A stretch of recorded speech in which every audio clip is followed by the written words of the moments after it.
नमस्कार दोस्तों, महाभारत एक ऐसा ग्रंथ है जिसके बारे में जितनी चर्चा की जाए उतनी ही कम लगती है।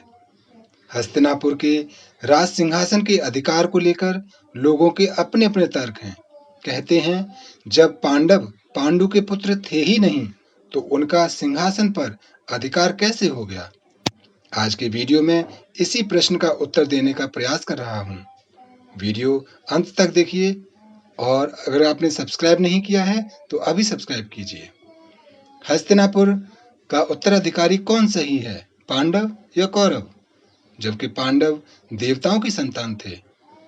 मुद्दा यह है कि युधिष्ठिर और उसके भाई पांडुपुत्र माने जाएं अथवा नहीं, क्योंकि यदि वह राजा पांडु के पुत्र नहीं हैं तो राज्य के उत्तराधिकारी होने का तो प्रश्न ही नहीं उठता।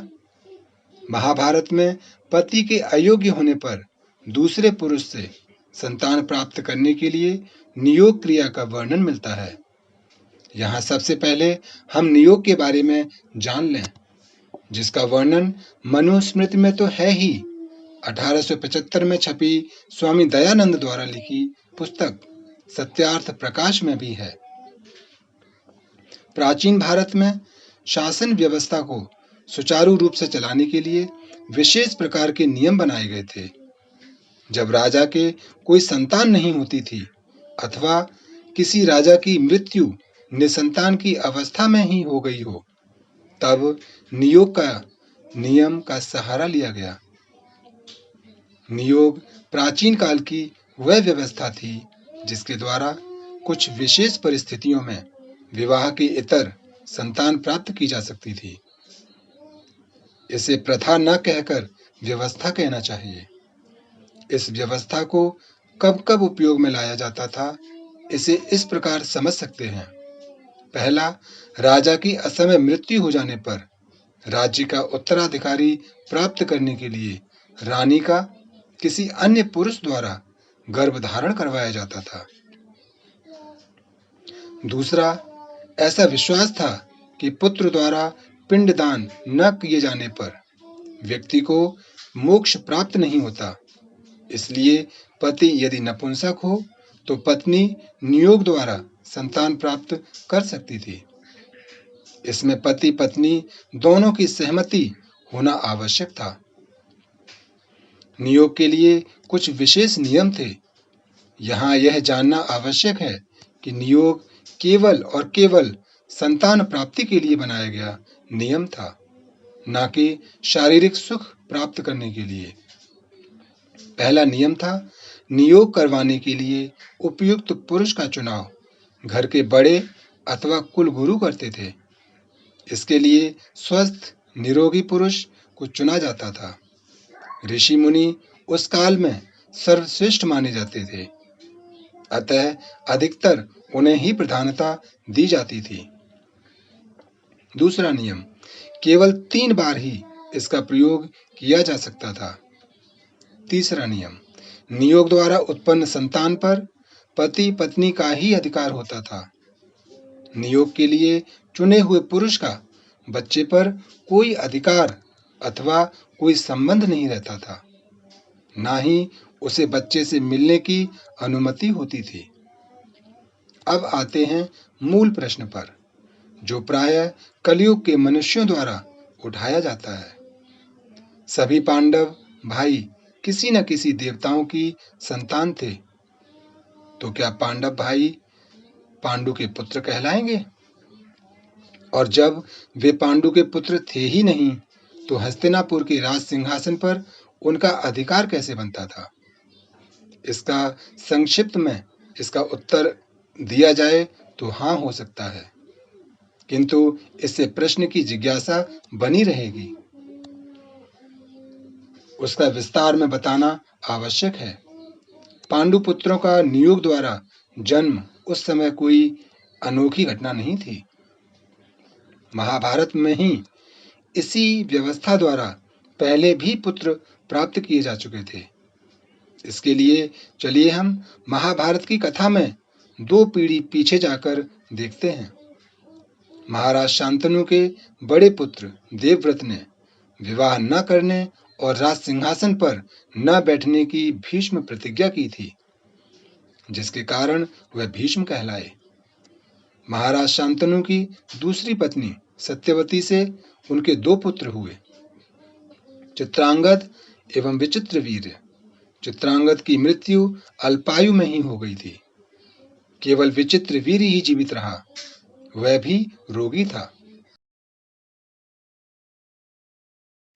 जब विचित्रवीर्य युवा हुआ तो सत्यवती के आदेश पर भीष्म काशी की 3 राजकुमारियों अंबा, अंबिका और अंबालिका को उनके स्वयंवर स्थल से बलपूर्वक उठा लाए। दोनों छोटी बहनों अंबिका एवं अंबालिका का विवाह विचित्रवीर्य से करा दिया गया, परंतु विवाह के कुछ ही समय उपरांत विचित्रवीर्य का देहांत हो गया और राज्य बिना उत्तराधिकारी के रह गया। महारानी सत्यवती का विवाह पूर्व का एक पुत्र था जो ऋषि व्यास के नाम से प्रसिद्ध हुआ। वह ऋषि पाराशर के पुत्र थे।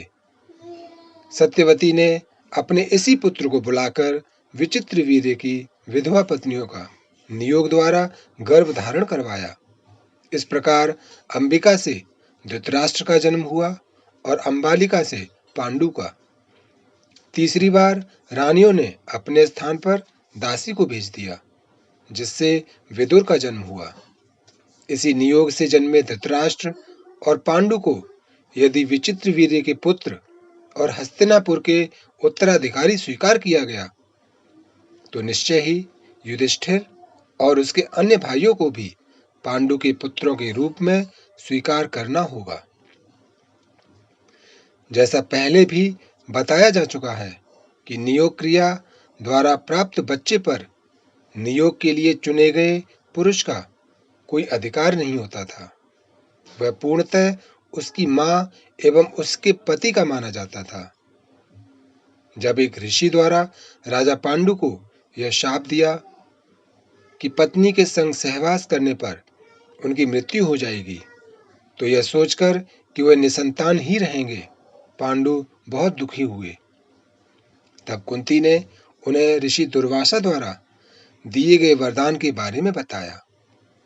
उसके अनुसार वह एक मंत्र के बल पर किसी भी देवता का आवाहन कर उसे पुत्र की प्राप्ति कर सकती थी।